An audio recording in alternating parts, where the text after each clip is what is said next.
Unlawful and illicit love. Ain't no different today. We let our love for status, our love for stuff, our love for position, our love for relationships become objects of unlawful love. It's unlawful whenever it replaces your devotion to God. There's nothing wrong with any of those things in their proper place. But when they cause us to switch our devotion, they cause unlawful and illicit love to grow in our hearts. Notice the Old Testament never says, now notice this now, want to do a little bit of seminary, just a minute here, give me a permit, can I go back to seminary just a minute here, and I want to point out something to you. It's going to be a little startling, but nevertheless it is biblically sound. Notice that the Bible in the Old Testament never says the gods of Baal do not exist.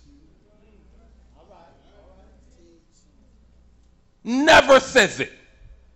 It never says they don't exist. He just simply says he's greater than. In other words, there's nothing wrong with owning a speedboat, but when you rather be on your speedboat on a Sunday morning than be in God's house worshiping him, that's unlawful love. Help me, God. Oh my God, there's nothing wrong with friends, but when your friends can influence you to go where you shouldn't go, hang out with who you shouldn't be with, say what you shouldn't say, that's unlawful love. Can we talk just a minute here? Ain't nothing wrong with a nice car, but when you rather make a car payment than give God what he has, in fact, you bought the car before you could put together your budget to give God what he belongs first, unlawful love. Can we talk just a minute here?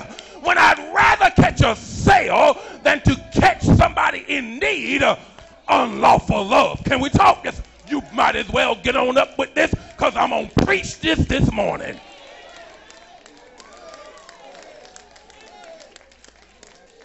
Unlawful love. Ain't nothing wrong with stuff, but when stuff turns your heart away from God, can you shout out unlawful love?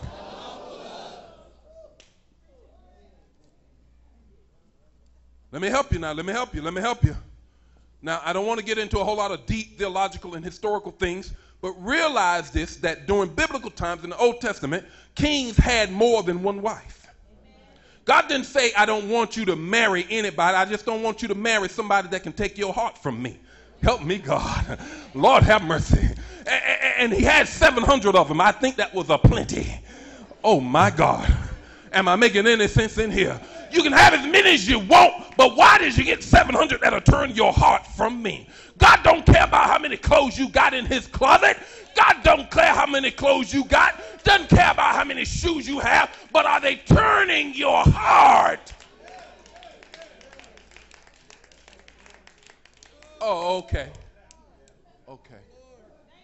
Shoes ain't your thing. We ain't got time to get to your thing. But you got some unlawful love.